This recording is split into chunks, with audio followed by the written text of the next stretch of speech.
Hello viewers, ये video अब salary का टीडीएस के बारे में है। तो ये जैसे कुछ अकाउंट बना रहा हूँ मैं, आप एक बार उनको देख लीजिए। जैसे एक ये एम्प्लॉई है हर्षा जैन, तो सैलरी है, सैलरी अकाउंट बनाया हमने, इसको ग्रुपिंग कर दी।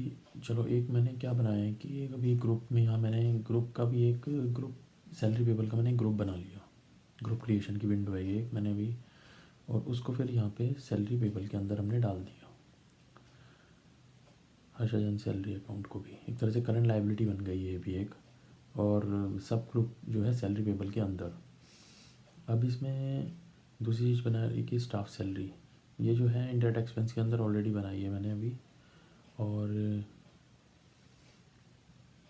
अभी ये देखिए कि मैंने क्या लिखा है, जो आपको करना है book salary in book salary in books of amount 60,000 for the month of April. तो हमें 60,000 रुपये सैलरी बुक करनी है, क्योंकि फिर हम पेमेंट भी करेंगे। तो और हर्षा जैन के नाम की करनी है एम्प्लॉय की। तो अभी क्या है, हमारे पास एक ही एम्प्लॉय ऐसा है जिनकी ज़्यादा सैलरी है, बाकी सबकी छोटी छोटी है, तो उनमें टीडीएस एप्लीकेबल नहीं था। तो इसलिए बाकी की हम क्या करते हैं, वो चाहे अलग अलग बंदों के नाम से डालनी हो तो उससे भी डाल सकते हैं, इकट्ठी भी डाल सकते हैं। अपने पास कोई लिस्ट एनेक्सर होना चाहिए उसका बस रिकॉर्ड में। तो उसके बाद ये देखो, अब इसमें मैं ये लिख रहा हूँ कि उसके बाद पेमेंट करनी है हमने आफ्टर डिडक्टिंग टीडीएस।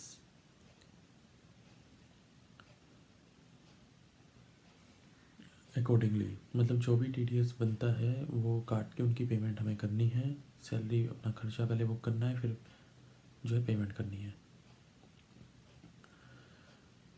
तो अभी हम यहाँ पर तो यहाँ पे अभी रिज्यूम करते हैं उस वीडियो को।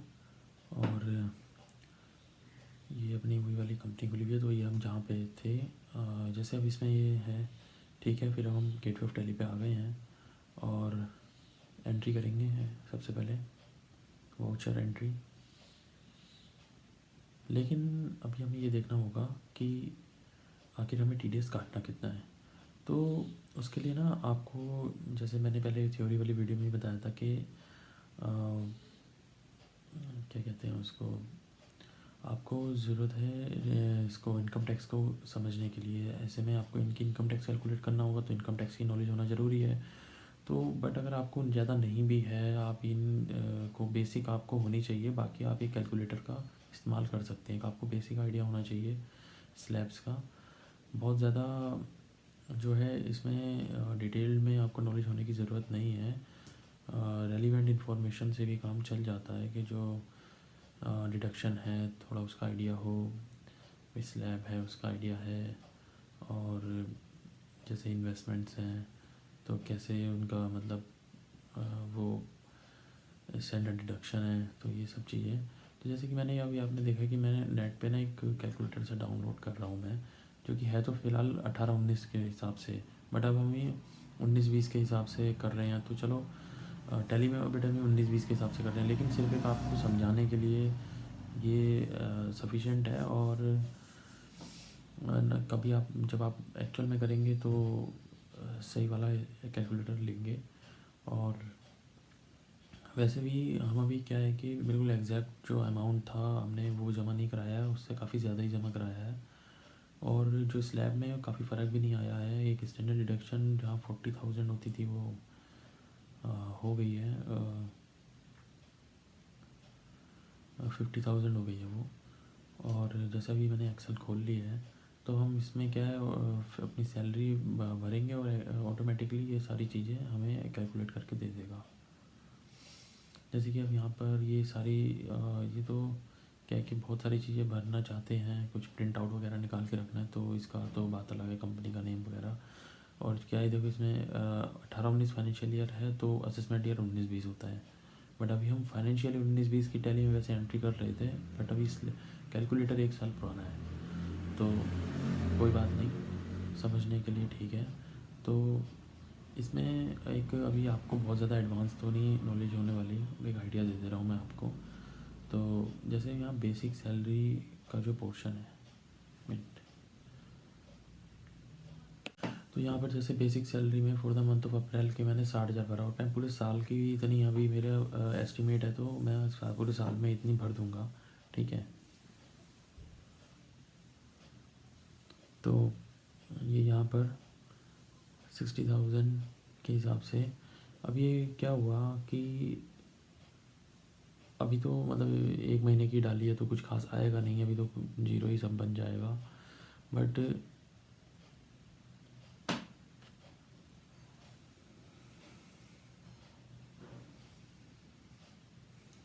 ये देखो, ये यहाँ पर सारा डिडक्शंस का भी एक ब्रेकअप सा जो भी आएगा वो सब दे रखा है। ये नीचे कंप्यूटेशंस ही दे रखी है, ऊपर हमें मतलब अपना फिगर्स डालनी है अकॉर्डिंगली कि हमने कौन सा किसका क्या कर रहे हैं। तो अभी हम यहाँ पर इनका वैसे पीएफ वगैरह का तो कोई झंझट है नहीं, ईएसआई वैसे एप्लीकेबल नहीं होता, पीएफ काट सकते थे, वो वैसा है ही नहीं। और वैसे भी जो इनका ईएसआई कटता है तो उनकी तो कभी उनकी तो सैलरी इतनी कम होती है कि उनका ये कोई सिस्टम बन नहीं सकता टीडीएस का, तो एप्लीकेबल ही नहीं होएगा टीडीएस जो ईएसआई के अंदर बंदा कवर होएगा। तो अब इसमें क्या है कि जैसे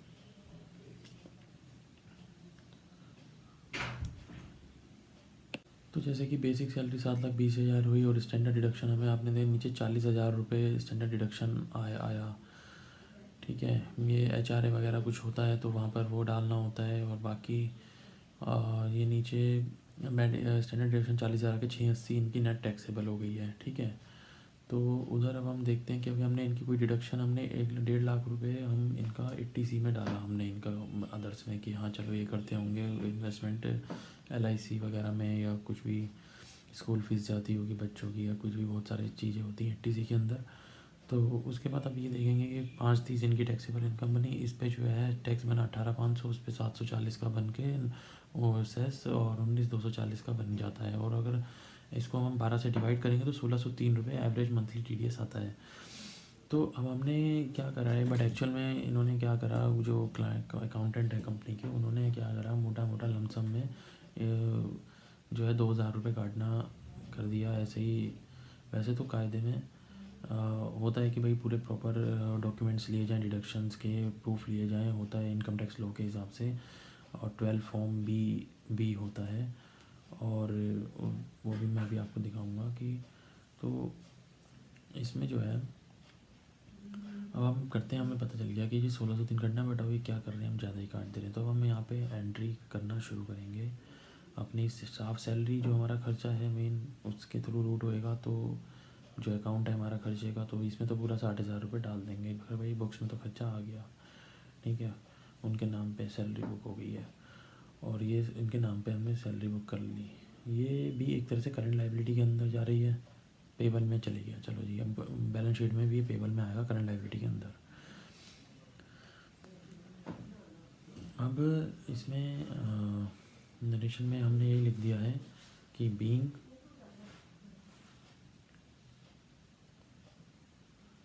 सैलरी बुक लिख सकते हैं, कुछ भी लिख सकते हैं, for the month of April.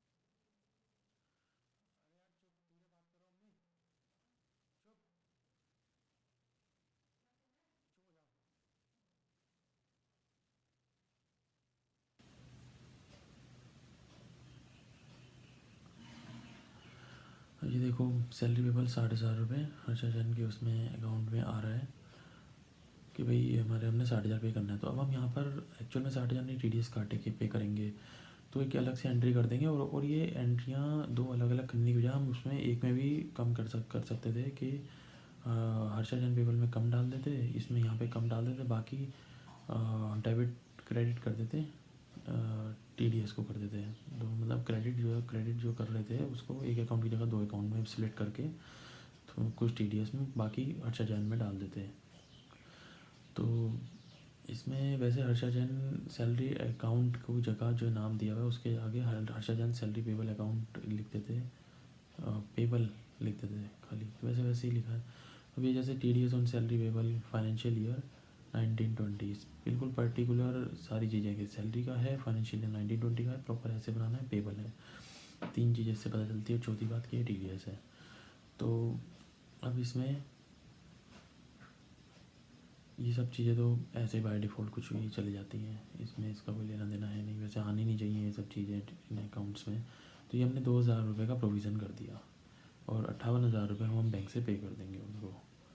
और जो 2,000 रुपये है ऐसे बाकी और भी एम्प्लॉयज़ जो भी है, ये एम्प्लॉई है, बाकी कोई डायरेक्टर है उसका भी अगर है तो एम्प्लॉय और डायरेक्टर का दोनों का इकट्ठा एज अ एम्प्लॉय को रेमुनेशन, डायरेक्टर को जो रेमुनेशन जाती है वो भी एक तरह से सैलरी ही टाइप की होती है और डायरेक्टर सैलरी कहते हैं, बट पार्टनरशिप के केस में वो रेमुनेशन होती है और वो सैलरी नहीं कहलाती।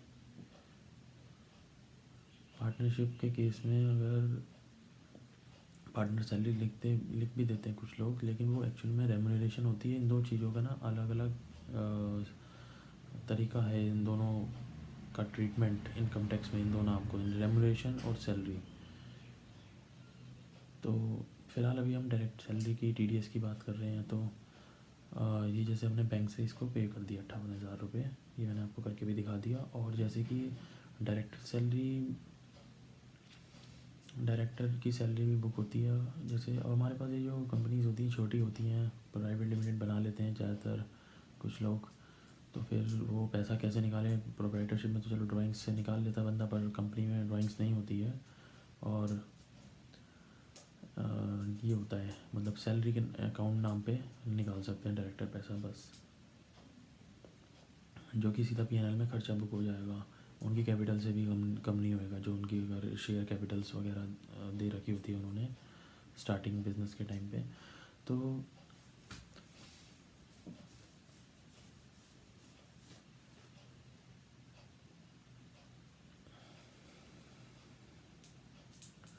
इस तरीके से इनका ये पेबल का अकाउंट ये जैसे नील हो गया। हर्षजन सैलरी अकाउंट की जगह हर्षजन सैलरी पेबल अकाउंट या पेबल ऐसे बनाना चाहिए था वैसे। तो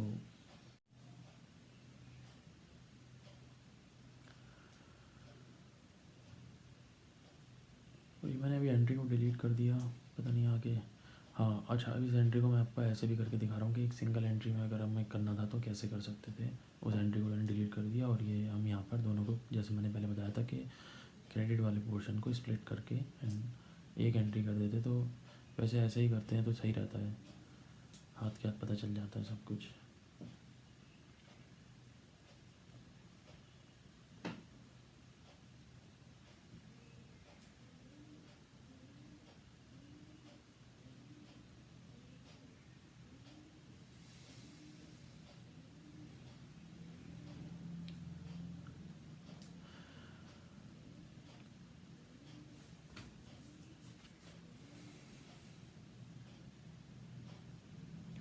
अब मैं जैसे कि आपको डायरेक्टर की भी सैलरी हमने देनी होती है, जैसे जो एक्चुअल में हमने रिटर्न करी है उसमें क्या किया है उसी हिसाब से मैं आपको बता रहा हूँ। और 70,000 रुपये की हमने जो रिटर्न करी है अपलोड, उसमें 70,000 रुपये के हिसाब से डायरेक्टर का भी, एक ही डायरेक्टर का TDS काटा है, बाकियों का नहीं करा। सैलरी कोई ज़रूरी नहीं है दिखाना, कोई नहीं लेना चाहता नहीं लेता, नहीं करना चाहता फर्म से पैसे विड्रॉ, ये जैसे कि कोई बंदा ज़्यादा वर्किंग नहीं है या उसको नहीं है ज़रूरत है ज़्यादा खर्चे की, ज़बरदस्ती सारे डायरेक्टर नहीं लेंगे क्योंकि घर के सारे मेंबर्स होते हैं ज़्यादातर।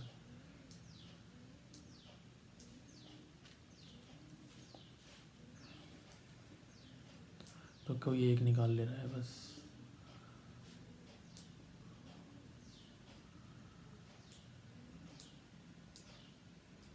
तो अभी मैंने एक लेजर बनाया डायरेक्टर रेम्यूनरेशन के नाम से बनेगा, ये स्टाफ सैलरी के नाम से डेबिट नहीं होगा, यह बनेगा हमारा इंडायरेक्ट एक्सपेंस के अंदर ही।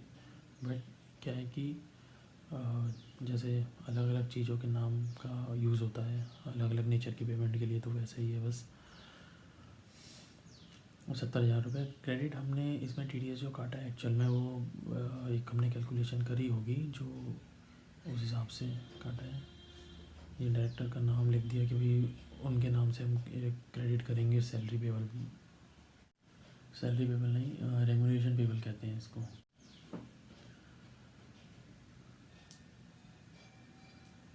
ये बड़ी मतलब कन्फ्यूज़न सी है। पार्टनरशिप के केस में अलग ट्रीटमेंट होता है रेम्यूनरेशन का, और कंपनी के केस में अलग ट्रीटमेंट होता है रेम्यूनरेशन का। इनकम टैक्स जब वो अपनी अपनी रिटर्न फाइल करते हैं तो जो भी मतलब ये पार्टनर डायरेक्टर्स होते हैं,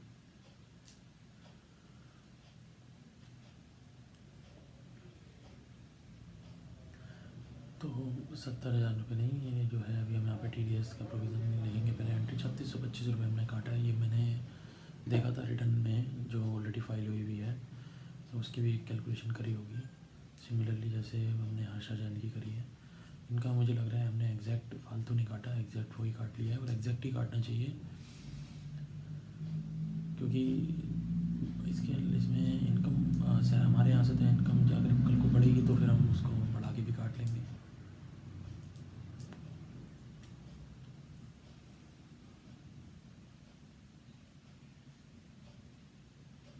एक्सेप्ट करके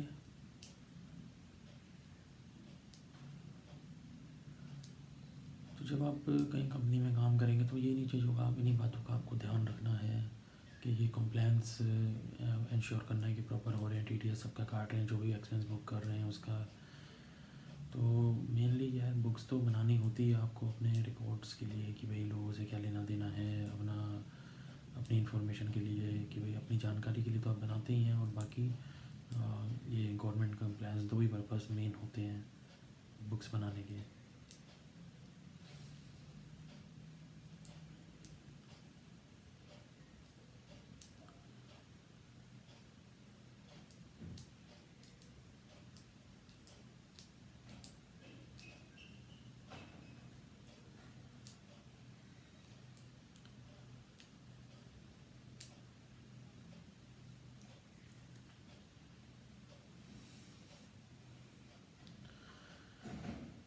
तो ये अब क्या है कि मैंने जैसे 1 तारीख में करी थी, सिमिलरली हमने 3 महीने ऐसे ही करा, तो 3 महीने वो एंट्रियों को मैं डुप्लीकेशन कर दूंगा, एंट्रियों को डुप्लीकेट कर रहा हूँ मैं यहाँ पर, और ये 31 तारीख में ही होंगे सारे के सबके।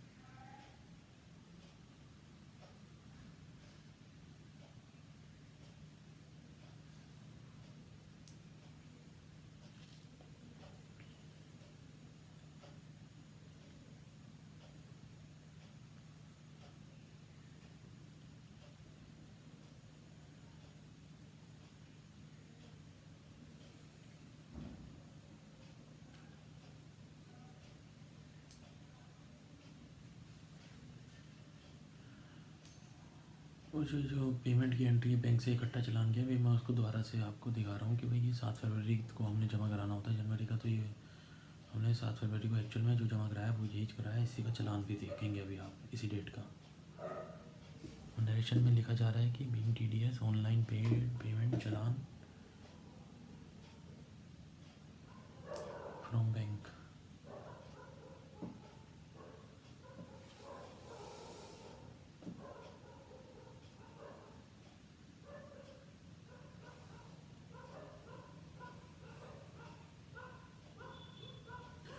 तो ये सारा हमारा अकाउंट बना TDS ऑन सैलरी का कि भाई ये 2 हमने बंदों का बुक करा था, और अब हम इसको क्या है डुप्लीकेट कर रहा हूँ मैं। ये 1 जनवरी में करा था मैंने, फरवरी में सेम ये इसी को डुप्लीकेट कर रहा हूँ, क्योंकि फरवरी में एक्चुअल में भी सेम हमने यही TDS पैटर्न पे TDS काटा है, सैलरी दी है, सब कुछ करा है, या करते अगर देते हैं तो भी करेंगे।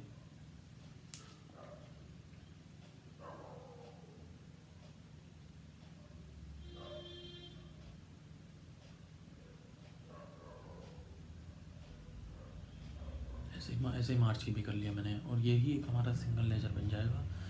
जैसे ना उनके इसमें तो कि भाई नॉन सैलरी केस में तो अलग अलग तरह के TDS का अलग अलग लेजर निकलता था, बट सैलरी केस में हमारा यही निकल जाएगा। और इसको क्या है, थोड़ा डिटेल में निकाल देंगे, बाकी नरेशन की तो ज़रूरत है ही नहीं, उसमें आप पता दिख ही जाएगा कि कितनी पेमेंट हमने दी है। तो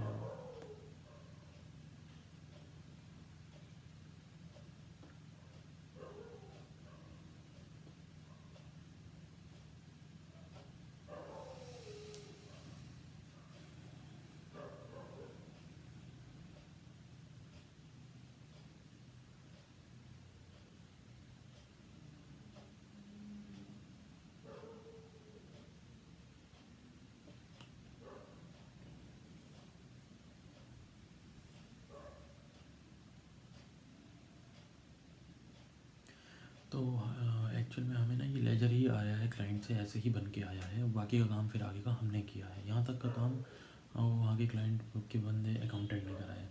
तो ज़्यादातर क्या होता है कि ये स्टाइल था इनको भेजने का डाटा।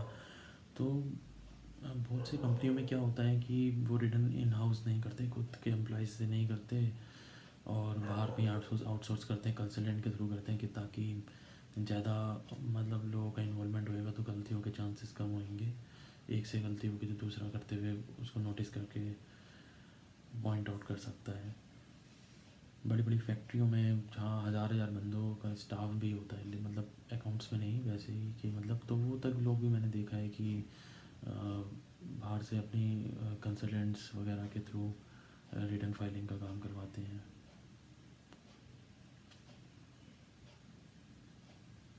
चाहे वो ESI PF की हो, TDS की है, इनकम टैक्स की तो चलो कर ऑडिट भी बाहर से होता है, तो जब ऑडिट करता है वही अपलोड कर देता होगा। बट जहाँ लेकिन प्रॉपर तरीका ये नहीं है कि ऑडिटर को अपलोड नहीं करनी होती इनकम टैक्स रिटर्न, और आप आगे चलकर देखेंगे। और बाकी जैसे देखो मैंने डिटेल में कर दिया। हाँ, तो मैं कह रहा था कि जैसे बाकी GST की भी रिटर्न बाहर से करवाते हैं, और प्रोसेस भी। तो ये अब डिटेल में निकल गया है। पेमेंट से रिलेटेड रिटर्न फाइल वाले को कितना कुछ मैटर नहीं है, बस उसको तो यही देखना है कि भाई कितनी है, कौन से मंथ में कितनी अमाउंट पे करी और कितना TDS काटा। तो यहाँ पर ये नहीं है कि भाई फ्लैट कैलकुलेशन है कि जी 58,000 पे किया तो 5800 रुपये 10% काट लिया, ये कुछ भी हो सकता है, और नील भी हो सकता है। नील का तो मैं खैर अगर कुछ है ही नहीं तो वो TDS के लेजर में आएगा ही नहीं। वो तो जैसे जैसे किसी को जब सैलरी होती है लोगों की, किसी की 15,000 20,000 रुपये 25,000 30,000 तक, तो काटने की ज़रूरत है ही नहीं, बनता ही नहीं TDS।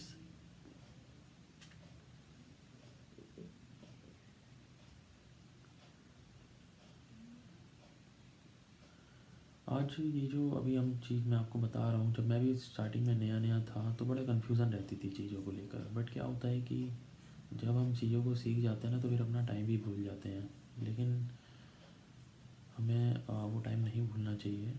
हम भूल जाते हैं कि हमें कितनी परेशानी हुई थी सीखने से पहले, उस टाइम हमारी क्या सिचुएशन होती थी, क्या थॉट्स आते थे जब हमें नहीं आता था चीज़ों का, कन्फ्यूज़न कितनी होती थी। फिर मतलब हमें क्या है कि हमारी लोगों की याददाश्त बहुत कमज़ोर होती है, और हम चीज़ों को भूल जाते हैं। बाकी ये जो है अभी मैंने चालान खोल के दिखाया है, ये वही सैलरी वाला चालान है, तो सिंगल एक चालान है, हर मंथ का इतने इतने का सेम अमाउंट का चालान है। अगर कुछ पैटर्न चेंज होता, सैलरी कम बढ़ती, किसी तत्कारी होती, तो फिर उसका अमाउंट भी चेंज हो जाता है अकॉर्डिंगली। और ये अब जैसे चालान हो गया है 3 मंथ का, और लेजर भी शायद 3 मंथ का अलग अलग निकाल के दे दिया है उन्होंने। अच्छा, ये जो मैंने अभी खोला था ये मैंने एक्सपोर्ट करी हुई है रिटर्न, जो अपने सॉफ्टवेयर से करा था डाटा वो एक्सपोर्ट किया है। रिटर्न तो नहीं कह सकते इसको, मतलब रिटर्न का डाटा है ये, फॉर्मेट में, वर्ड फॉर्मेट में। अब एक्चुअल में अब हमें CSI फाइल डाउनलोड तो करनी होगी, हम ऑलरेडी वो करते हैं, वो चेक भी करते हैं ऑनलाइन, चालान की इन्फॉर्मेशन भी देखनी है हमने कि तीनों चालान आ जाएंगे। CSI फाइल डाउनलोड ऑलरेडी करके देख लेते हैं, जैसे कि नॉन सैलरी में देखा था आपने कि वहाँ पे रिक्वायरमेंट आती है, फिर करनी पड़ती है। और ये जो है देखते हैं कि अब हमने सारे पेमेंट टाइम पे करी थी, तो सारे चालान के हमारे विद इन ड्यू डेट हो गए थे, क्योंकि बी लास्ट उसमें तो एक जून में भी करा था हमने मार्च का। हाँ, तो इसमें भी लेट ही कराया है। तो ये हो सकता है ना कि ये इस बार लॉकडाउन का चक्कर भी था, तो देर से कराया था। हाँ, क्योंकि ऑफिस तो बंद ही थे। तो बट इस केस में तो वैसे तो इंटरेस्ट लगना नहीं चाहिए, पता नहीं फिर क्या हुआ। जैसे पे of employees other than government employees, क्योंकि 192 भी वो सेक्शन होता है, और उसके लिए शायद दूसरा सेक्शन है, वो थोड़ा सा चेंज है। 192 के साथ ही कुछ और लगा हुआ है।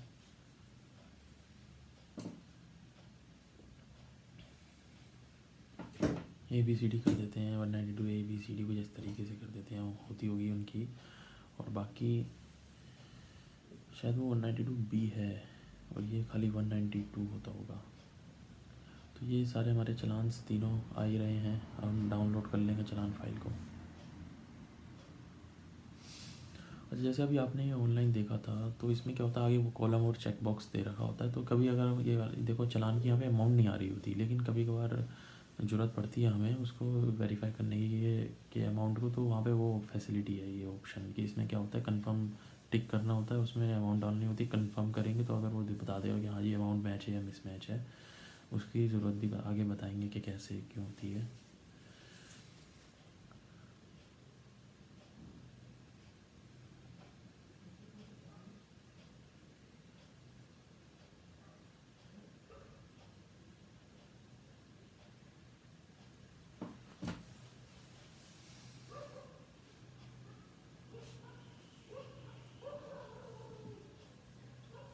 अब चलो हम TDS रिटर्न बनाने की तरफ आगे बढ़ेंगे। और पता नहीं अभी हमारा वो सॉफ्टवेयर चला नहीं था, तो मैंने शायद पता नहीं क्या करा है, दोबारा से यूटिलिटी डाउनलोड करी है क्या। यूटिलिटी एक ही है जिसमें कि 4 तरह के फॉर्म, जैसे आपने देखा था लास्ट टाइम उनके। अच्छा, वर्जन चेक कर रहा था मैं कि वर्जन तो चेंज नहीं हो गया।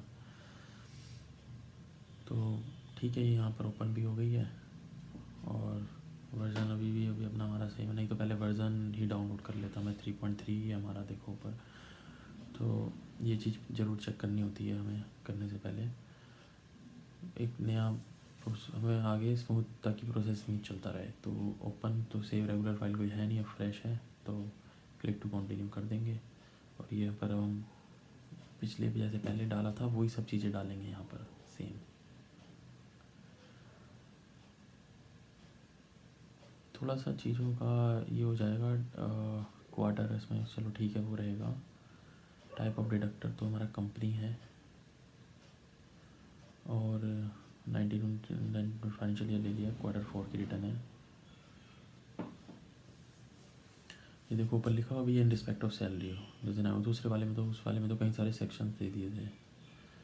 ठीक है, 194 कनेक्चर्स इसमें अलग अलग खुल जाते हैं यहाँ पर, ये आते ही हैं 1 और डिडक्टरी डिटेल और सैलरी डिटेल्स। अच्छा, क्योंकि यहाँ पर क्या है, एक एडिशनली सैलरी डिटेल का एक अलग कनेक्चर ऐड हो गया, अब आपने देखा। ठीक है, चलान हमारे 3 ही थे।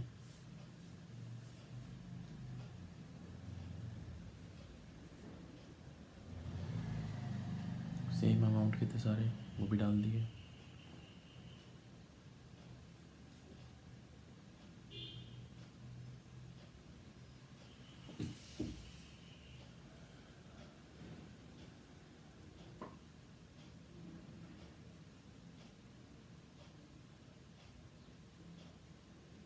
ये देखो, ये मैंने वो जो एक्सपोर्ट करी हुई थी, इसमें हमने इंटरेस्ट भी 260 रुपये जमा करा रखा है एक चलान में, तो वो भी डाल दिया, वो भी डाल देंगे वहाँ पर।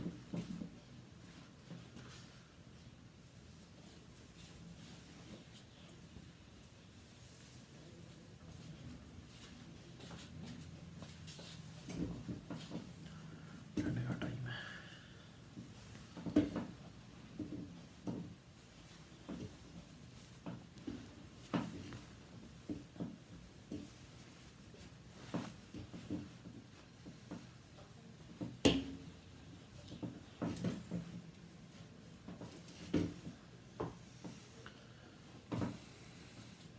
BSR कोड भर रहे हैं।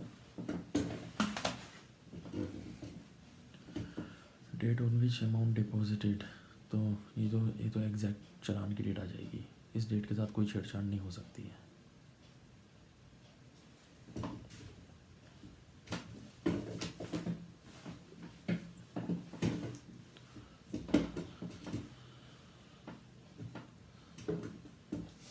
और ये वही है कि इसमें प्रॉब्लम ये है कि पहले जैसे मैंने 07 लिखा तो 0 तो आता ही नहीं है, तो 2 बार 0 दबाएंगे तब 1 बार आएगा।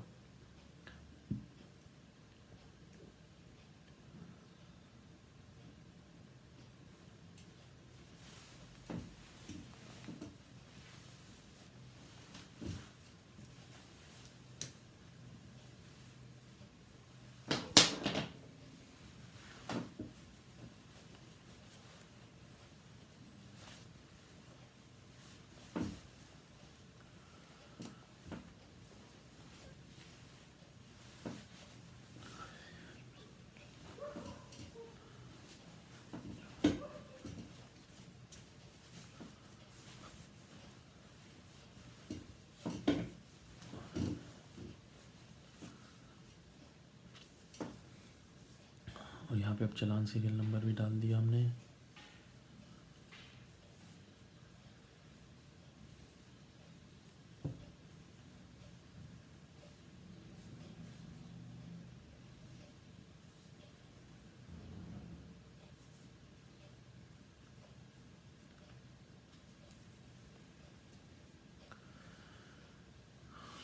तो मैंने सारे चालान नहीं खोले, बस वो जो लास्ट वाली रिटर्न से जो डाटा एक्सपोर्ट किया था उसके देख के डाल दिया।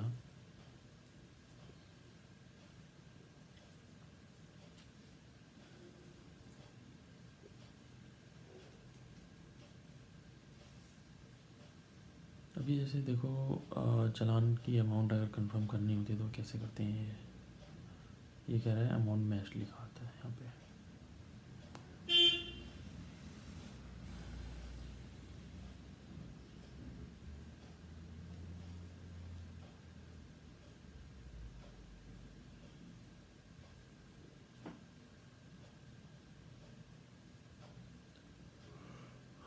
दो सौ आता है माइनर हेड हमारा। और क्योंकि मेरे पास चालान नहीं था इसलिए मैंने उसकी अमाउंट वेरीफाई करने का सोचा।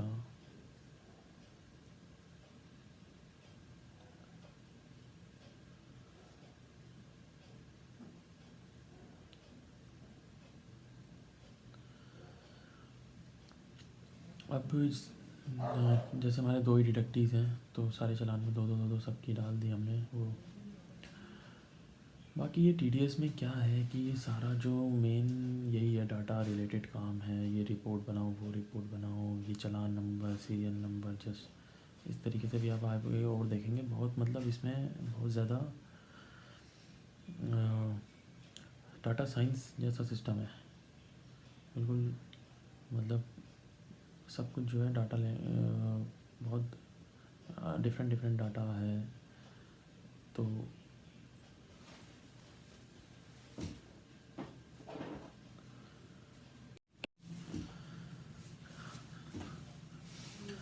अब यहाँ पर सेक्शन सेलेक्ट करने का ऑप्शन दे रखा है तो सेक्शन हमने सेलेक्ट कर दिया है। वैसे तो वहाँ स्टार्टिंग में पता नहीं कोई एक सेक्शन कोड था, वो क्या था मैंने देखा ही नहीं है।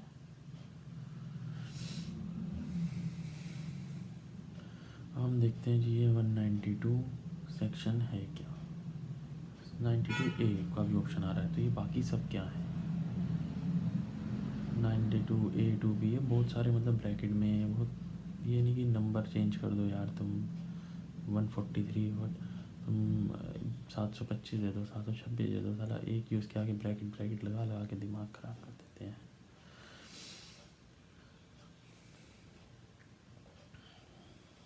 TDS ऑन सैलरी होता है, ये होता है ऑन मेड टू एम्प्लॉयज़।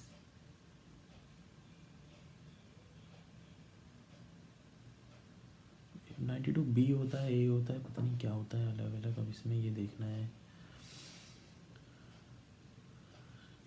ये देखो ये क्लियर टेक्स्ट में भी आप पढ़ सकते हैं। ये बढ़िया साइट्स हैं जो अगर बंदे को पढ़ने स्टडी करनी है तो। लेकिन क्या है कि इन्होंने कुछ मतलब ठीक है जैसा भी दे रखा है इन्होंने।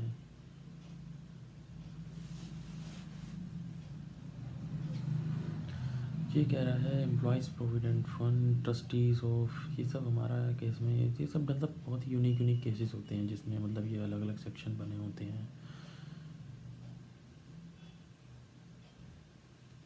ट्रस्टी से काटा जाता है जो ईपीएफ के फंड होते हैं उनके, पता नहीं यार ये क्या है।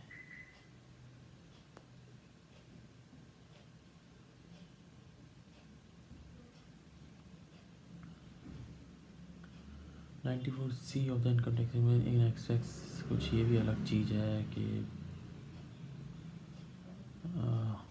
अलग अलग चीज़ें हैं ये सब। खैर अभी हम 92B में कर रहे हैं, वो सब आप स्टडी कर सकते हैं। ABC जो भी था 92B है अभी हमारा, normal other than government employees का रहता है। और यहाँ पर अकॉर्डिंगली हमने सारी चीज़ें भरते जाएंगे। डाटा एंट्री है ये जो है पूरी रिटर्न में। एम्प्लॉय रेफरेंस नंबर देना होता है, जैसे कि हमारे उधर सॉफ्टवेयर में मैंने बाय डिफ़ॉल्ट बना हुआ है जो भी है, तो मैं वहीं से ही डाल देता हूँ। देख के कुछ भी डाल सकते हैं कि आपका जो मतलब बंदा होता है ना, भाई एम्प्लॉय 10 एम्प्लॉय हैं तो नंबर दे दो, हाँ जी 1 2 1 दे दो, 2 दे दो, ये दूसरा तीसरे नंबर का है, या फिर कुछ भी अल्फ़ा न्यूमेरिक देना हो कुछ भी। ये जैसे यहाँ पे क्या है 1031 दे दिया यहाँ बाय डिफ़ॉल्ट, हमने नहीं डाला है, बस सॉफ्टवेयर से आ जाता है अपने आप ही आ गया। जो कंप्यूटर सॉफ्टवेयर में उन्होंने अपने आप कर लिया होगा, तो एक का 31 दे दिया, एक का 32 दे देते हैं, कोई नहीं, इसे कॉपी पेस्ट मारते हैं नीचे सब में। जब ऐसे जो भी लिखेंगे हम प्रॉपर सारा, आगे भी हम इसी फॉर्मेट में चलेंगे। ऑर्डर को जो है पहले डायरेक्टर का नाम है और उसके बाद एम्प्लॉय का है, इस ऑर्डर को चेंज नहीं करेंगे। डायरेक्टर में 31 आ जाएगा, एम्प्लॉय में 32 आ जाएगा।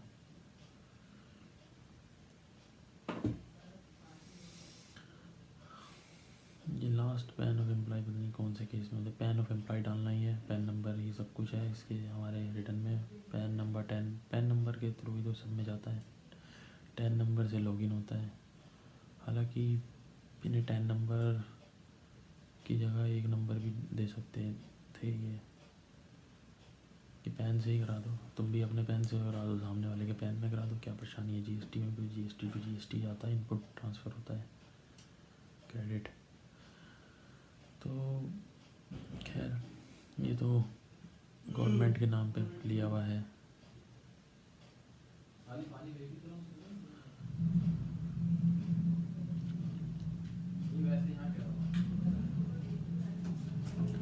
कपिल ऐसा अपना मुंह कम बंद रख और मेरे को ना मैसेज डाल दिया करो, ऐसा चिल्लाए मत कर।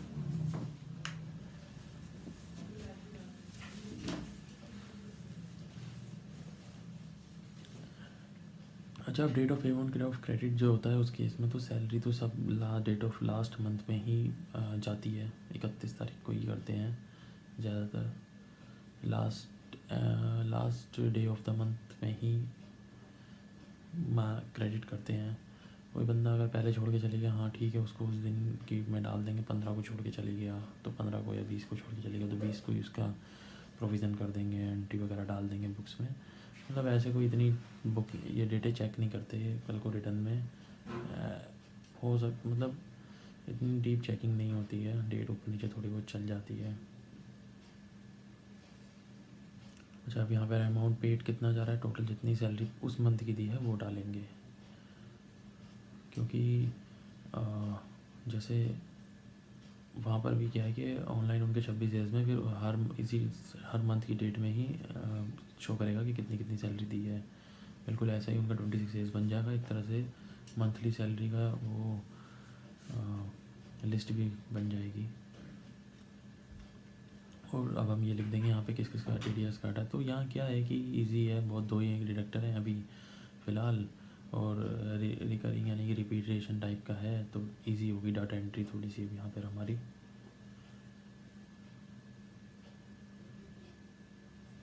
और डेट ऑफ डिडक्शन भी हमारा 31/3 ही रहेगा, सब वही 31 last date of month, last day of month. जैसे यहाँ पर भी आप देखें डेट ऑफ डिडक्शन में 29 फरवरी था।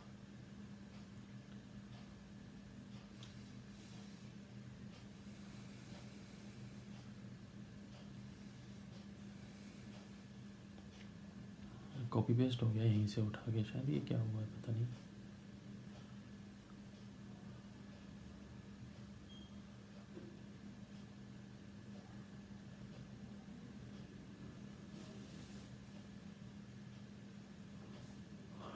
तो अब ये डिडक्टिव डिटेल तो चलो जहाँ तक भर दिया सो भर दिया।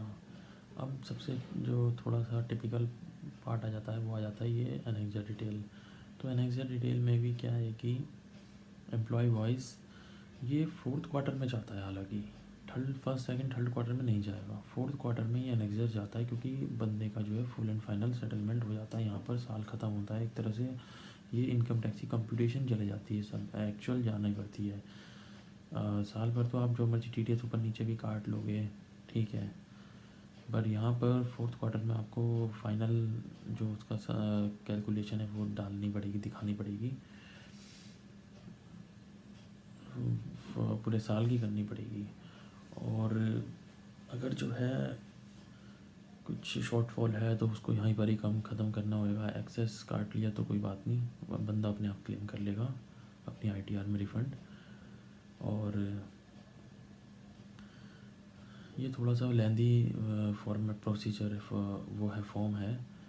और यहाँ पर हमें उनसे उनका जो सारी डिडक्शंस की डिटेल्स, अभी तक तो क्या है फर्स्ट सेकंड थर्ड में तो हम एक लमसम में आइडिया में बिना डॉक्यूमेंट के भी कर रहे होंगे, तो डिक्लेरेशन से लेकर सिर्फ अंडरटेकिंग से लेकर बाकी यहाँ पर हमें एक्चुअल सपोर्टिंग डॉक्यूमेंट्स चाहिए होते हैं, क्योंकि यहाँ पर अब इस ईयर का मैटर क्लोज हो जाएगा, नेक्स्ट ईयर की शुरू हो जाएगी वर्किंग। तो जैसे आप देख ही सकते हैं दोबारा से इसको रिवाइंड करके कि कैसे कैसे भर रहा हूँ मैं। अगर आप कुछ चीज़ इसकी आपका ध्यान थोड़ा सा डिस्ट्रैक्शन हो गया है तो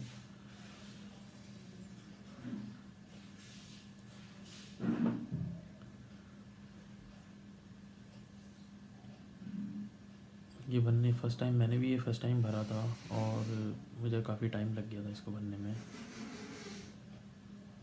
तो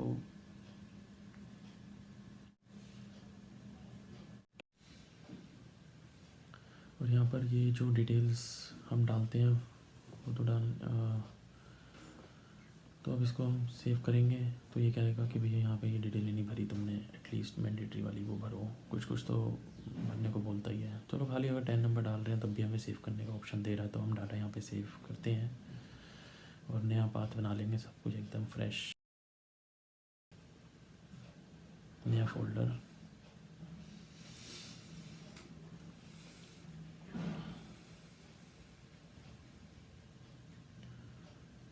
(24Q) है हमारा फॉर्म, RPU।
ये हमने सेव कर लिया डाटा।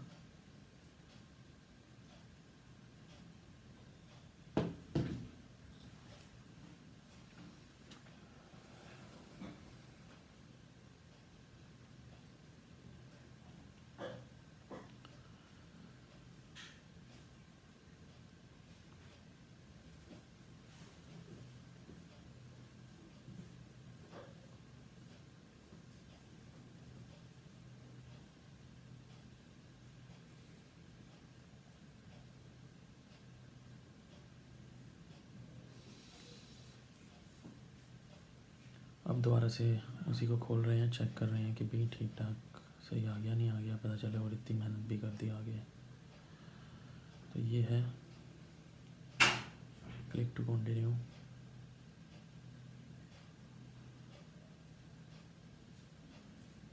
खुल गई इस फाइल और अपना डाटा देखेंगे। सबसे पहले सही सलामत है, ठीक है जी, ओके है, बिल्कुल बढ़िया है। अब फिर बंद कर दिया मैंने दोबारा से।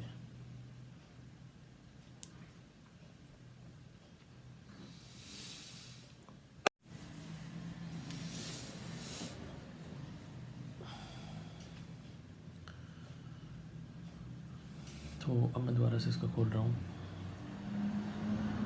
क्योंकि मैंने क्या है कि वीडियो का जो अलग अलग शॉर्ट्स को शॉर्ट्स में बना रखा है, और दोबारा से इसको खोल रहा हूँ, ब्रेक लेके करता हूँ।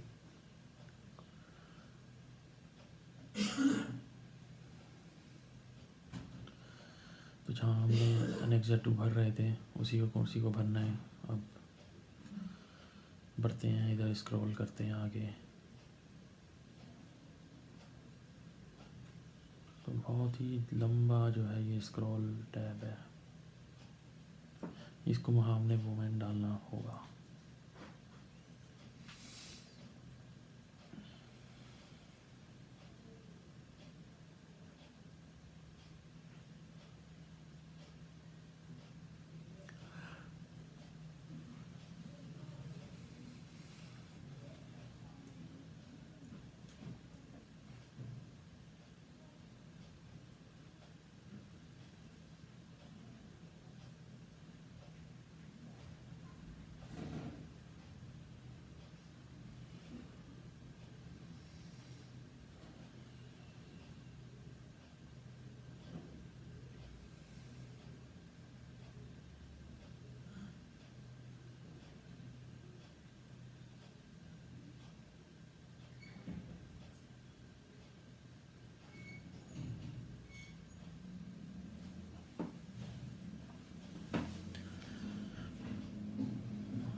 अब ये क्या चीज़ है, जैसे कुछ चीज़ें अब हम कर रहे हैं तो हमें मतलब कि जो है करते करते समझ आ रही है। ये सीधा सीधा नहीं लिखा था, ये सेक्शन लिख देते हैं। सेक्शन खोलने में पता चलता है कि अरे यार ये अच्छा, ये अलग अलग है, ये एंटरटेनमेंट अलाउंस है।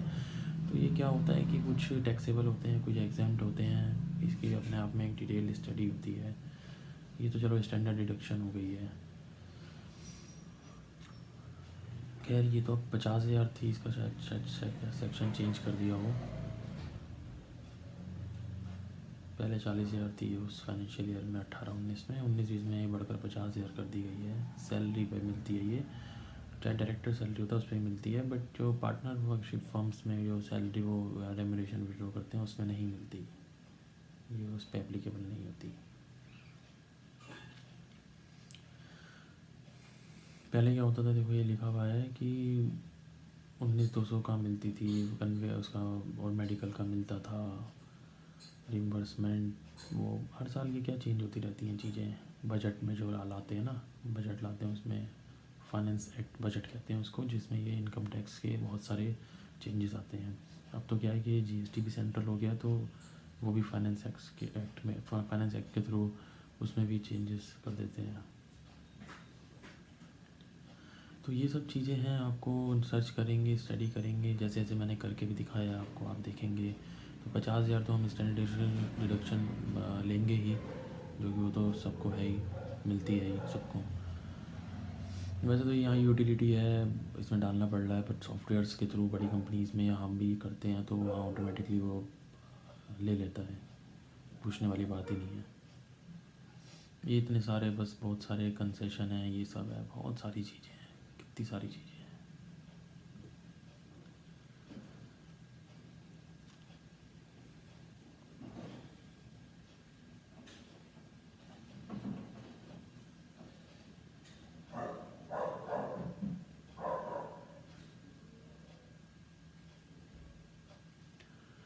ये सब ग्रोथ सैलरी भी, मतलब ये चीज़ें ऑटो पॉपुलेटेड आनी चाहिए। ये मैंने डाली है, यहाँ पे भरी है।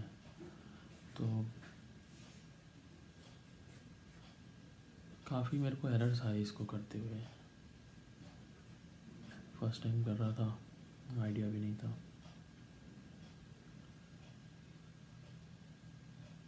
बहुत टाइम भी लगा। लेकिन आप देख सकते हैं कि कैसे किया गया है।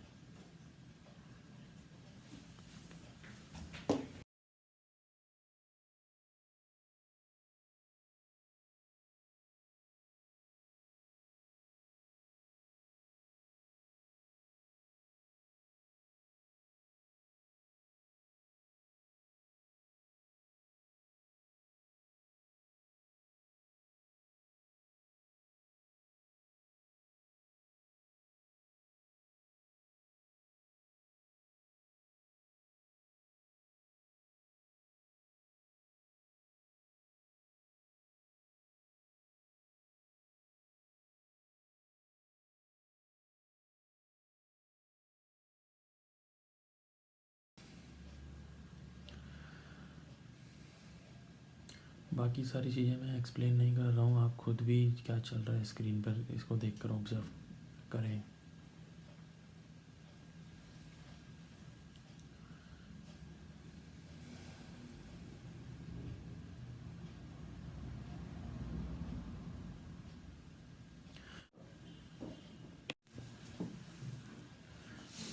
बाकी जैसे कि कोई अगर एम्प्लॉय वॉलंटली अपनी चाहता है कि इनकम बताना कि उसका टीडीएस कट जाए, अदर सोर्सेज की है, और जो भी है हर एड्स में कोई किसी में भी डालना चाहे, शायद बिजनेस प्रोफेशन वाले के अलग ही के अलावा ही होगा, वैसे अदर सोर्सेज ही दिया होगा। बाकी हाउस रेंट का भी हो सकता है, इस जैसे कैपिटल गेन वगैरह है वो सब नहीं हो सकता इसमें।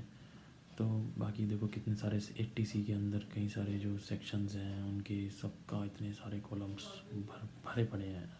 हर हर कितने सारे कॉलम में हर किसी की अपनी इम्पोर्टेंस है।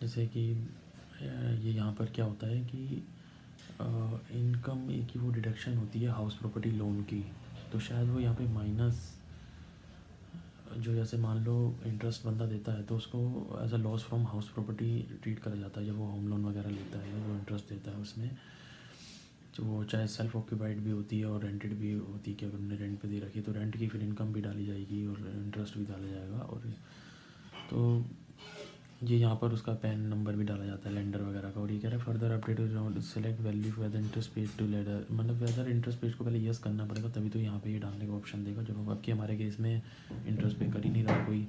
तो इस तरीके से ना बहुत ही ज़्यादा ये एनेक्जर सबसे ज़्यादा बहुत ज़्यादा टफ़ है इसमें करना, तो इसमें तो इन्होंने हद ही कर दी, इतना टफ बनाया है इसको। इजी एक एक्सेल दे देना चाहिए था कि वहाँ पे कर लें, हम इजीली कर लें। कॉलमनर ये इतनी सारी रोज़ ना हो के, मतलब कॉलमनर फॉर्मेट होता और रो वाला फॉर्मेट की बजाय। तो ये जो है बड़ा दिक्कत वाला काम है। अगर एक से ज़्यादा लेंडर्स हैं तो उसका भी दे रखा है।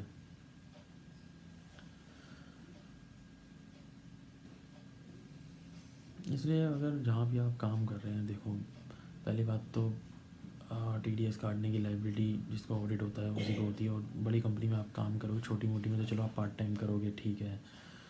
तो अगर आप कहीं सारे का कर रहे हो तो आप ऑनलाइन सॉफ्टवेयर्स, कोई ऑनलाइन यूटिलिटी ज़रूर कोई थर्ड पार्टी की अच्छी खासी मिल जाएगी कम बजट सस्ते में भी, 1000, तो वो जो है आप ले लें।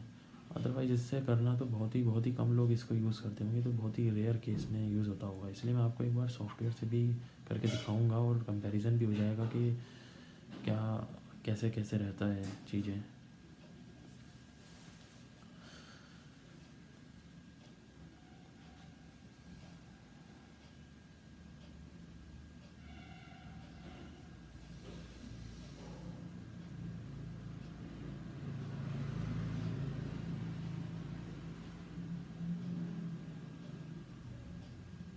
तो यहाँ पर जो मेरे में बहुत ज़्यादा चीज़ें नहीं थी, और मैंने जो मेन चीज़ें हैं अपनी वाली अपने मतलब की वो भर दी हैं, यहाँ पे भरूँगा मतलब।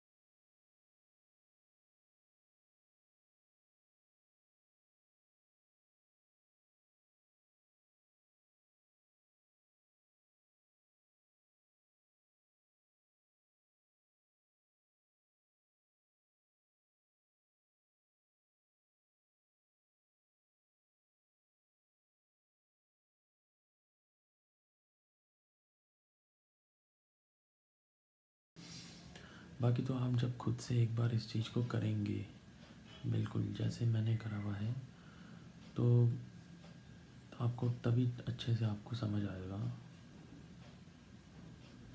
तभी आपको अच्छे से लर्न होएगा।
तो अभी जैसे जो भी चीज़ों को मैं नो करता जा रहा हूँ, क्योंकि जो एप्लीकेबल नहीं है ऐसा नहीं उसको ब्लैंक छोड़ सकते हैं, तो चीज़ों को जो है सेलेक्ट करना यहाँ पे मैंडेटरी भी है।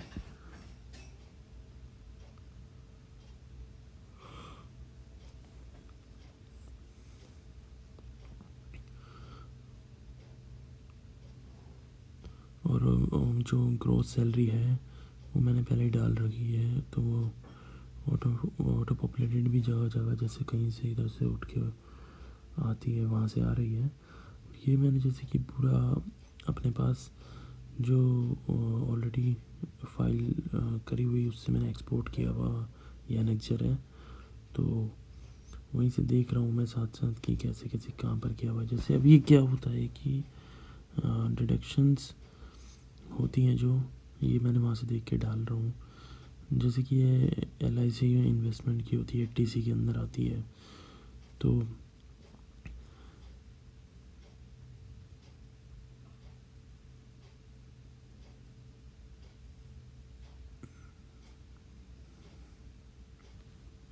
अब ये क्या है कि एक जगह पूछा गया कि भाई कितनी अमाउंट आपने इन्वेस्ट करी और कितनी डिडक्टेबल है, एलिजिबल कितनी है।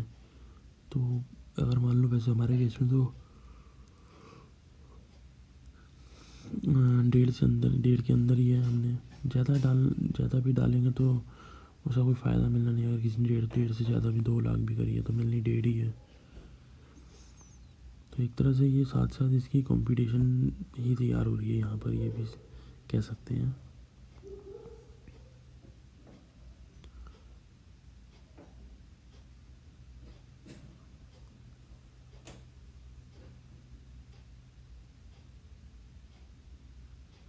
यहाँ पे पूछता है 80 CCC के केस में डिडक्शन कितनी है, और एक तरह से ये हो सकता है कि यहाँ पर ये 80C में जब पूछ रहा है तो वो सारे, क्योंकि सेक्शन में बहुत ज़्यादा बड़ा है तो उन सब की अमाउंट पूछ रहा होगा।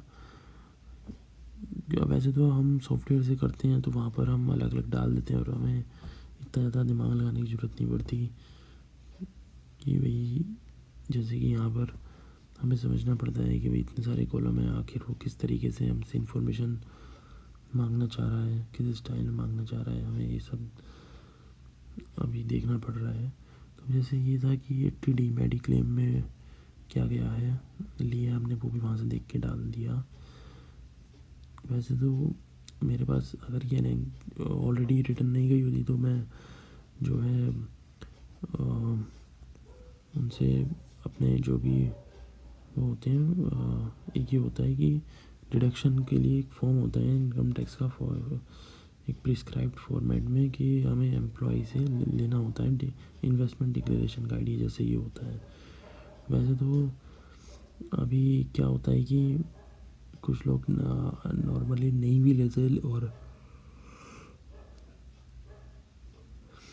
सीधे सीधे वो मांग लेते हैं, प्रूफ मांग लेते हैं कि भाई लाओ अपनी रेंट एग्रीमेंट की दे दो, रिसिप्ट्स दे दो और LIC का बता दो कितना लेना है।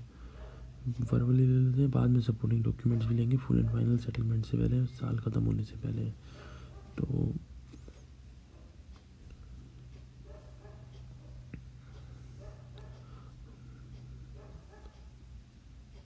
बाकी कायदे में एम्प्लॉय से ये लेना चाहिए, कल को स्क्रूटनी वगैरह हो तो उसमें इजी रहता है। जैसे इसमें ये सब कुछ लिखा हुआ होता है कि भाई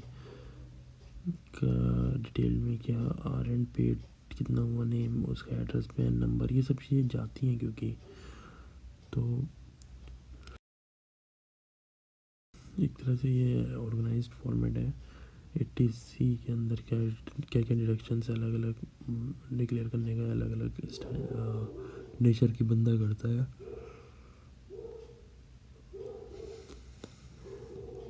जैसे कि मैं आपको दिखा दिया कि भाई ऐसे वो अगर हमें एम्प्लॉय देता तो ऐसे लिख के देता है LIC का ये है, और नीचे यहाँ सिग्नेचर है, नीचे एम्प्लॉय के भी वो भी होने चाहिए।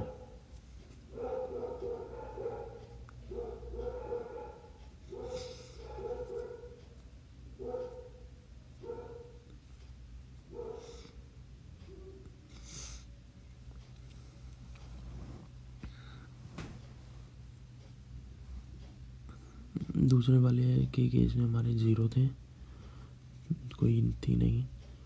तो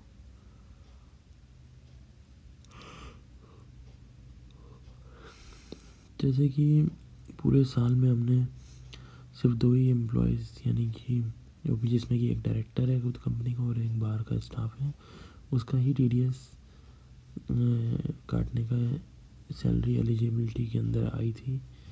तो TDS रिटर्न में भी उनका ही नाम जाएगा।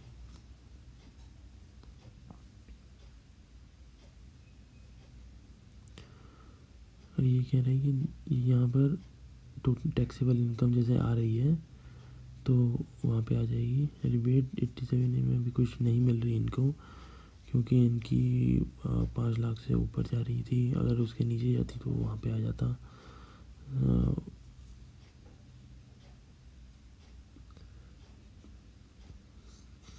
क्या है कि वो जो थी 5 लाख तक अगर आपकी इनकम आती है टैक्सेबल तो 12,500 रुपये तक की रिबेट मिल सकती है। तो जितना भी अगर मान लो टैक्स बन रहा होता बिफोर के सेस टैक्स बन रहा होता तो वो सारा उनको एग्जेम्प्ट हो जाता है,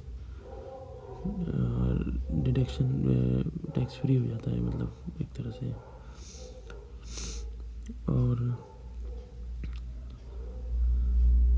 जैसे कि अभी मैं ये दिखा रहा हूँ कि भाई इनकम टैक्स कैलकुलेटर में भी अगर करके दिखा रहा हूँ कि कैसे, एक उनकी साइट पे भी ये दे रखा होता है, और हमें इससे भी एक आइडिया करेंगे कि भाई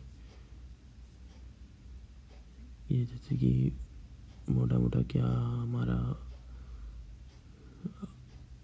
टैक्स बनता है इन केस कितनी इनकम पे। जैसे कि सैलरी के केस में ये कह रहे हैं इनकम फ्रॉम आफ्टर डिडक्शन, तो हमें आफ्टर डिडक्शन डालनी है, मतलब 50,000 के हटा के 840 थी इसलिए हमने 790 डाल दी।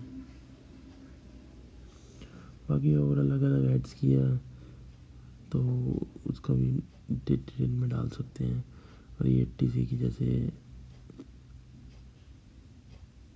डिडक्शन के बारे में दे रखा है, तो ये हमने उतनी डाल दी है जितनी हमारी है। मेडिक्लेम की थी, देखो हमारी नेट टैक्सेबल इनकम भी इतनी आ गई जितनी उधर भी आ रही थी हमारी।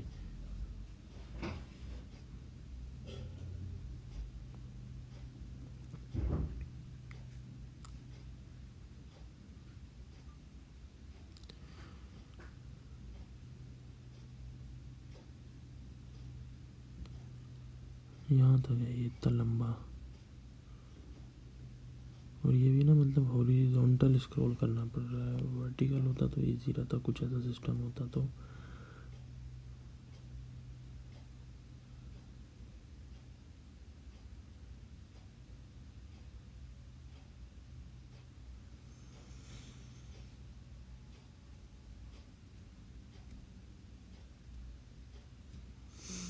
और ये भी कि मतलब क्या है कि बिफोर डिडक्शन इतनी टैक्सेबल इनकम थी, आफ्टर डिडक्शन कुछ आ रही थी, कई बार कुछ उठ के आती है। बहुत मुश्किल था इसके थ्रू रिटर्न करना। एक बार इनिशियली बहुत जो है आपको, अगर आपको इससे करना है तो एक बार तो बहुत मेहनत लगेगी समझने में आखिर कि ये यूटिलिटी में काम भरना कैसे है।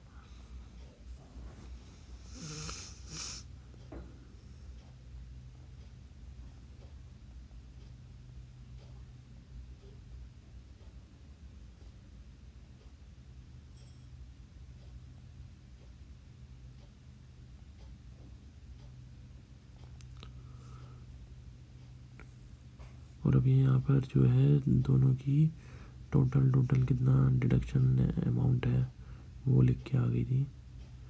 तो जैसे कि हमारा जो मैंने रिटर्न सॉफ्टवेयर से करी हुई है बिल्कुल ये इसी फॉर्मेट में है, जो ये फॉर्मेट इस गवर्नमेंट की यूटिलिटी का है।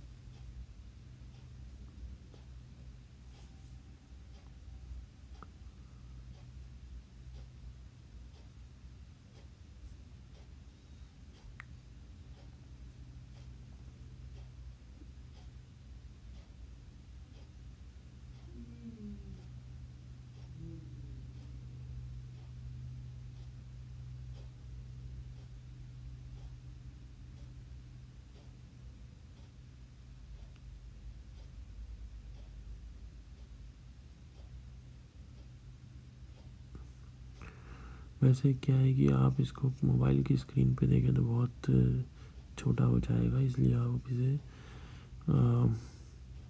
या तो टैब या फिर अपना पीसी लैपटॉप की स्क्रीन पर फुल स्क्रीन मोड में देखें तो ही सही रहेगा।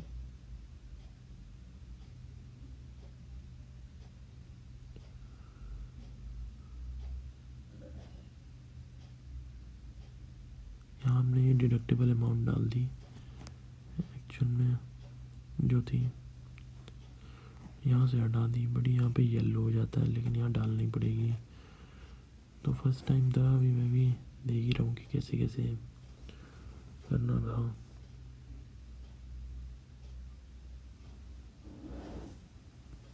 अभी हम क्या है कि इससे FVU फाइल जनरेट करवाएंगे यहाँ यूटिलिटी से,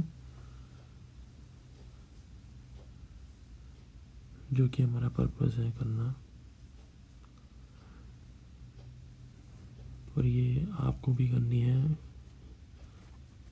अपने सिस्टम पे। इसके लिए आपको कुछ कोई कहीं पर कोई भी किसी तरह का रजिस्ट्रेशन या पैसे पे करने की ज़रूरत नहीं है इसकी प्रैक्टिस करने के लिए।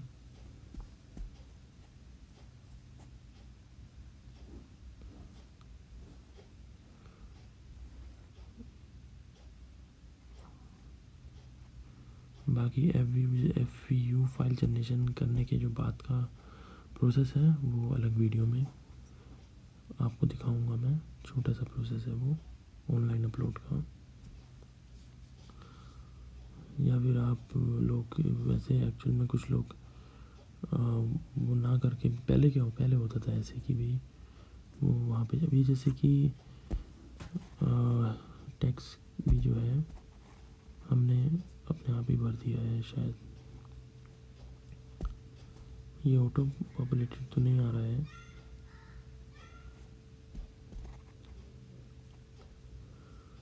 यहाँ पर ये देखो टैक्स की कैलकुलेशन करके दिखाता हूँ मैं। तो क्या है कि ये इतना हमारा जो टैक्स आ रहा था और फिर यहाँ पर हमने अपना सेस भी लिख दिया था।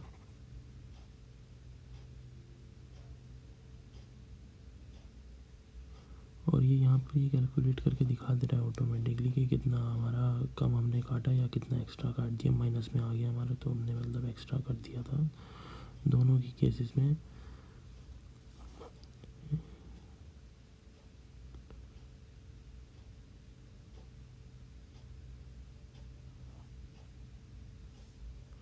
TDS डाल दिया हमने कि हमने जो TDS उनका ऑलरेडी डिडक्ट कर रखा है वो डाल दिया था। तो यहाँ पर ये आ गया कि भाई दोनों का हमने क्या कितना कितना इसके हमारे केस में फालतू काट दिया था। वैसे तो कायदे में हमें क्या हुआ है हमारे केस में, यहाँ पे हमने इनकी कंपटीशन बना के नहीं काटा है कि ऐसे ही कि हाँ जी चलो जी आईडी से प्रोविजनली काट दिया। और हो सकता था वो कम भी पड़ हो सकता था, कम होता तो फिर हमें जमा कराना पड़ता। अभी हमारे केस में ज़्यादा हो गया तो वो माइनस में आ रहा है। कोई बात नहीं है, SSC अपना जो ये है एम्प्लॉई वो अपना रिटर्न में रिफ़ंड क्लेम कर लेंगे जब अपनी वो रिटर्न फाइल करेंगे, वहाँ पे अपनी कंप्यूटेशन प्रिपेयर करेंगे। ये अब जैसे हमारी फ़ाइल भी इजीली सेव हो गई है बिना किसी एरर से, इसका मतलब ये अच्छा शायद अभी तो वो सेव ही हुई है, अभी तो वैलिडेट नहीं हुई है।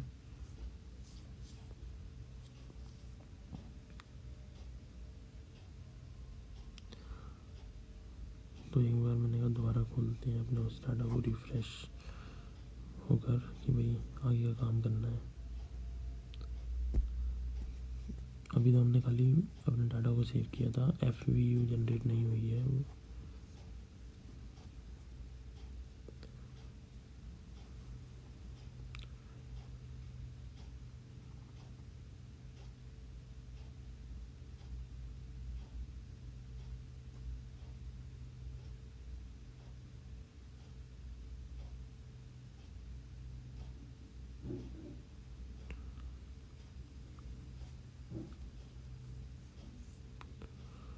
अभी यहाँ पर क्या है, बेसिक सी डिटेल्स हैं जो कि जिनके एरर्स दिखा रहा है बार बार। मासल एक तरह से जो मास्टर डिटेल कह सकते हैं।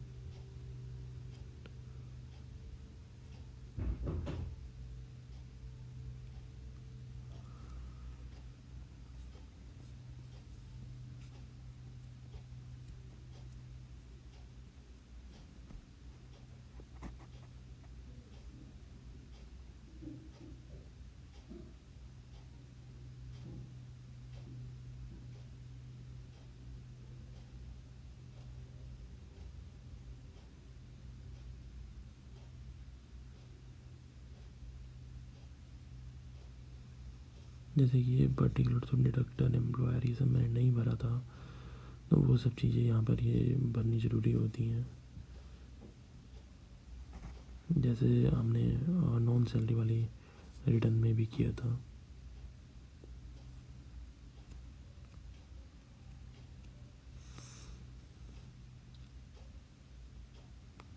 जहाँ पर स्टार लगा है वो तो मैंडेटरी है ही।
ये कह रहा है ईमेल आईडी मत प्रोवाइड करो।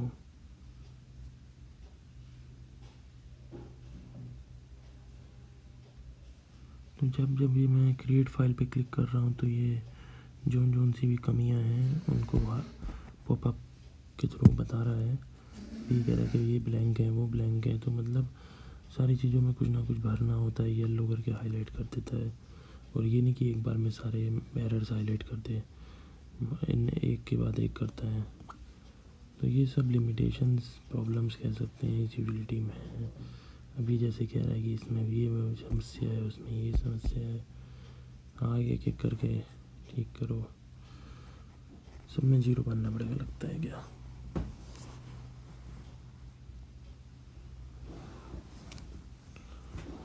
तो मैंने सब में भर लिया था शायद अभी।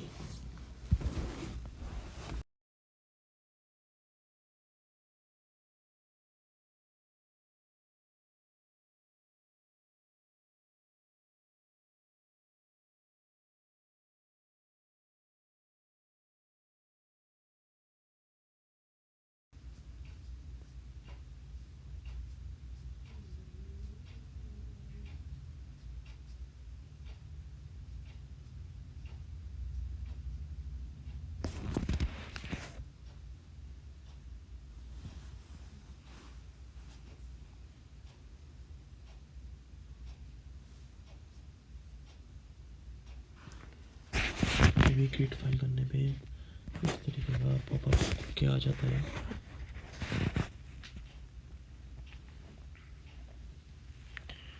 और हाँ, अभी हमें यहाँ पर जैसे हमने उस 26Q में भी किया था कि भाई CSI फाइल तो डाउनलोड करनी पड़ती ही है।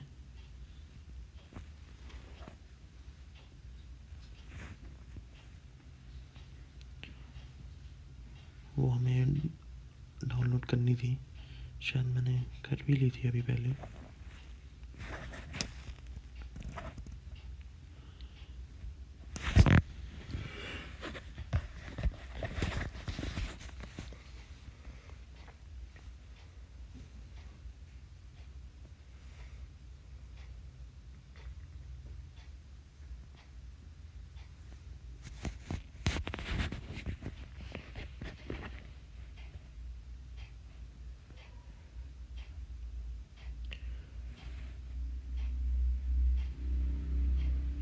और एक ये बाय डिफ़ॉल्ट शायद इसने ये हमें बता रहा है कि भाई एरर फाइल जो है उसका पाथ भी हमारे को कि वो कहाँ पर एक्सपोर्ट करेगा। अगर जो भी इश्यूज़ आते हैं अभी ये तो वैलिडेट करता है, तो उसके बारे में भी पूछ लेता है कि भाई क्या है। अच्छा, भी जैसे कि नाम का भी इशू आ जाता है, ये शायद हमें उसमें भी आ रहा था। तो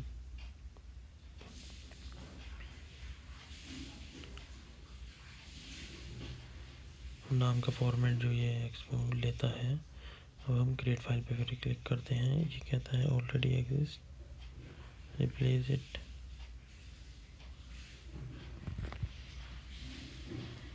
सेव करने के लिए सेव पे क्लिक कर दिया क्या मैंने।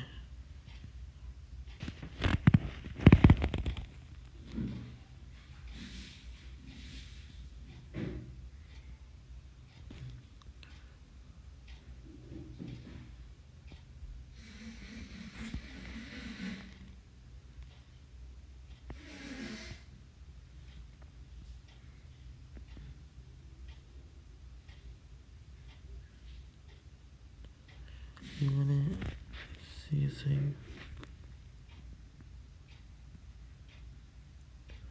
सबसे पहले तो CSI फाइल लगाते हैं।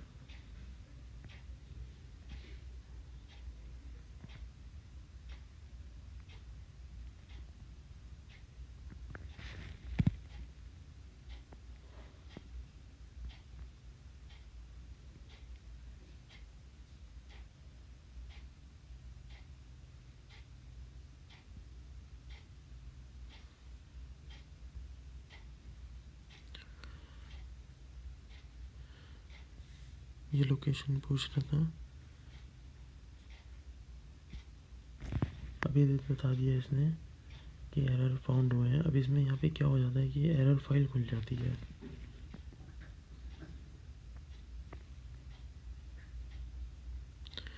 और इन एरर्स को समझ के फिर हमें ठीक करना होता है।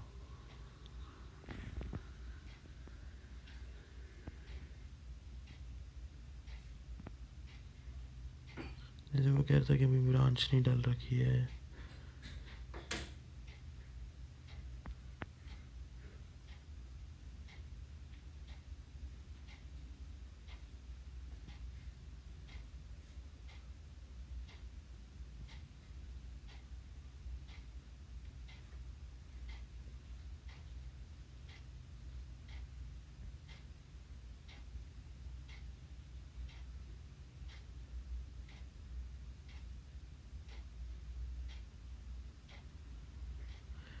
अभी हमने ये डाल दिया कि भाई पुराना कोई स्टेटमेंट फाइल्ड नहीं था, या फिर यस भी कर दिया, या तो वहाँ पे कुछ नंबर डालना पड़ता है पुराने वाले का, जो इससे पहले का अगर हमने रिटर्न फाइल करी है उसका एक्नॉलेजमेंट नंबर डालना होता है। अब ये क्या कहता है कि हाँ ठीक है, वही कह रहा है कि भाई ध्यान अगर करा होगा आपने तो अगर फाइल करी होगी दिक्कत हो जाएगी। तो फिलहाल अभी मैं तो आपको दिखाने के लिए नो डाल रहा हूँ। फैक्चुअल में रिटर्न करते हैं तो पुराने रिटर्न का एक्नॉलेजमेंट नंबर डालते हैं।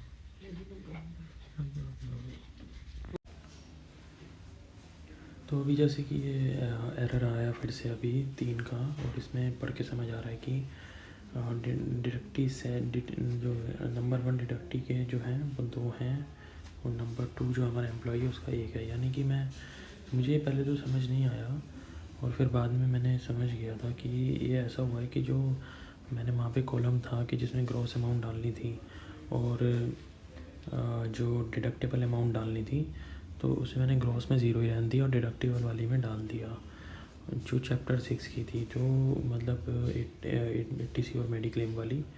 तो अभी मैंने क्या करा था फिर जो वहाँ पर जो है पहले वाले के एम्प्लॉय के केस में तो दोनों डाल दिए, मतलब जोड़ के दोनों का जितना हम डिडक्शन ले रहे हैं, और दूसरे के केस में मतलब खाली जो 80C का था वो ही डाला है। अभी आप देखोगे आगे तो फिर ये ठीक हो गया। ये 1.5 लाख रुपये था दूसरे वाले में, मतलब पहले वाले एम्प्लॉय में 80C और मेडिक्लेम दोनों था, इसलिए वहाँ पे 2 एंट्री आई पहले वाले एम्प्लॉय 1 नंबर के वाली। और ये जैसे क्या था कि इसमें ये एक तरह से हमें देखना होता है कि ये हमारी टेक्स्ट फाइल जो होती है, और कि भाई वहाँ से हम ये जैसे लाइन नंबर यहाँ पे दे रखा है 14, 15 और 18, तो यहाँ पे देख सकते हैं कि भाई यहाँ पे भी कहीं पर देख के समझ आ जाता है कि कौन से में इशू है। बट ये नॉन सैलरी केस में ज़्यादा सही अच्छा रहता है समझना इससे, और सैलरी वाले में ज़रा थोड़ा सा अपना वैसे आखिरी मार्क्स में जो एरर दे रखा है उसी को हम समझेंगे, उससे ही समझे तो ज़्यादा बढ़िया है। तो अब हमें समझ आ ही गया था, और तो मैंने उसको ठीक कर दिया। बाकी क्या है कि जैसे ये 4th क्वार्टर का है तो इसमें एक तरह से पूरा साल का या बंदे का फुल एंड फाइनल वाला एक तरह से स्टेटमेंट जाता है, और हम उसको उस साल का जब ये वाला जाता है, ये एनेक्सर जाता है 2 वाला सिर्फ ये 4th क्वार्टर में जाता है, तो तभी हम वहाँ से ट्रेसिस TDS की साइड से फॉर्म 16 जो है जिसका पार्ट A और B दोनों इकट्ठा जो है फिर हमें इशू भी हो जाता है, हम अपने एम्प्लॉय को दे पाते हैं तभी। तो और अभी आप देखेंगे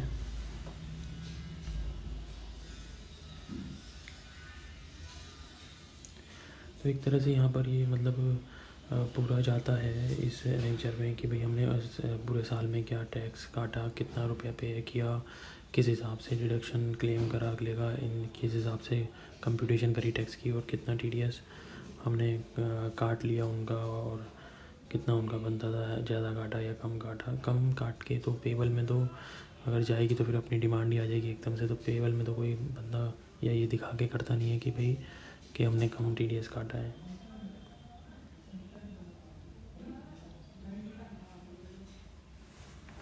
और ये एक तरह से जो वर्ल्ड फॉर्मेट में आपने देखा था, ये भी क्या है कि हमारे सॉफ्टवेयर से निकला हुआ स्कीमा है, और ऑलरेडी फाइल रिटर्न का मतलब वो जो ये एनेक्जर है भरा हुआ, और जैसे कि इसमें नंबरिंग दे रखी है हर कॉलम्स को 3 समथिंग 300 समथिंग करके, ऐसे ही वहाँ पे उस वाले में भी दे रखी है।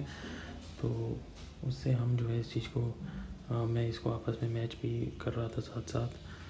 तो और क्या है कि ये एक तरह से जो सॉफ्टवेयर वाले हैं उनका इनकम टैक्स वालों की साइट का ही टेम्पलेट एक तरह से अपने पास अब बनाते हैं। और ये काफ़ी, जैसे कि अब यहाँ पर आगे चलकर आप देखेंगे कि भाई ये कितना टैक्स जमा हुआ, सबका पूरा एक तरह से लास्ट जितने भी जो भी एप्लीकेबल कॉलम्स हैं उन सबको भर देंगे। और जो है एक तरह से ये हमारी फिर कंप्लीट हो जाएगा, ये एनेक्चर पूरा भर जाएगा, कोई एरर नहीं आएगा, फिर हमारी एफएवी जनरेट हो जाएगी।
अब अच्छा, अब ये हमने एफएवी फाइल जनरेट करी तो हो गई, वो यहाँ पे ये सब हो गया, वो एरर कोई नहीं आया। तो वो इशू था कि हमने वहाँ पर उस कॉलम में वो फिगर नहीं डाली थी, तो वो डाल दी हमने।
और मैंने यहाँ पर आफ्टर करेक्शन वाली फाइल भी सेव कर दी।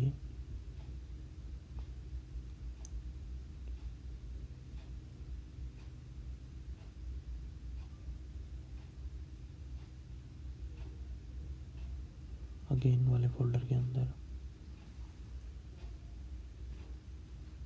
तो जैसे कि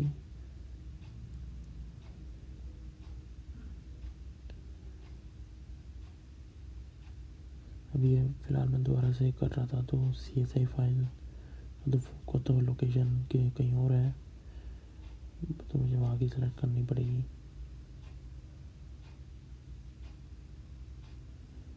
अब यहाँ पर तो आ नहीं रही है, ब्लैंक आ रहा है, बट क्योंकि मैंने नई फाइल यहाँ इस फोल्डर के अंदर सेव करी थी, तो इस वजह से इसने डायरेक्ट उस लोकेशन को पिक कर लिया ब्राउज़ में।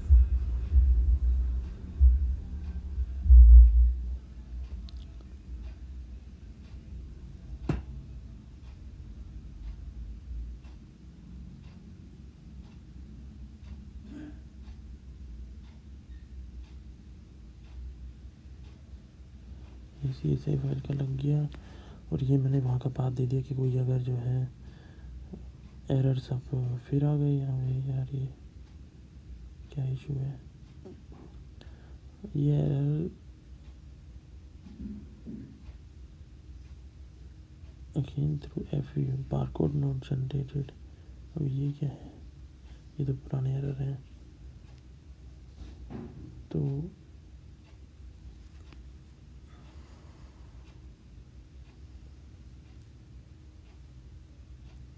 देखते हैं कैसे करते हैं, इसमें क्या वो करते हैं आगे हम।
अभी मैं दोबारा से खोल रहा हूँ।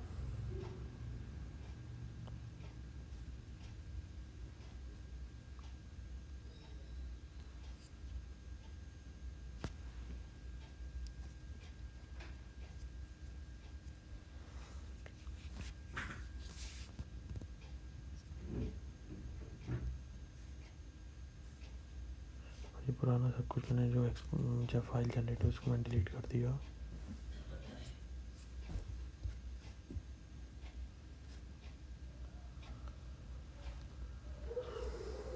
क्लिक टू कंटिन्यू पे अब शायद क्लिक करना चाहिए। ओपन हो गई फाइल हमारी। ये हमारे हुई जो भरा वाला चालान की डिटेल आ गई, सारे अलग अलग चेंज, हर महीने के 2-2। और फिर यहाँ पर हमने सिन फाइल का लगाना है। मैंने फिर से क्रिएट फाइल पे करा तो सिन फाइल चालान वाली फाइल जो है उसको पुराने पाथ से सिलेक्ट कर लिया। एरर एक्सपोर्ट करने के लिए अब हम ब्राउज यहाँ पे कर रहे हैं। जो भी लोकेशन में हम चाहते हैं कि भाई जो कुछ भी मतलब FUV और या गेन वाले फोल्डर को सिलेक्ट कर लिया कि यहाँ पर आ जाए।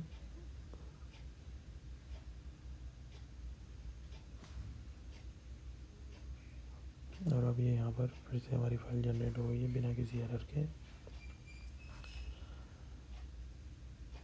नीचे वाले में हमने कुछ इसलिए नहीं लगाया होगा क्योंकि हो सकता है वो जो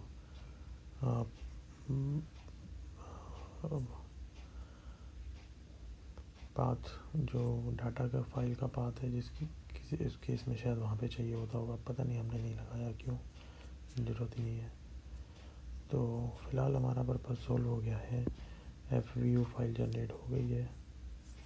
तो इसे मैंने मतलब 1-2 बार मैं भी खुद भी 1-2 बार की प्रैक्टिस में जाके मैंने इसको कर पाया हूँ।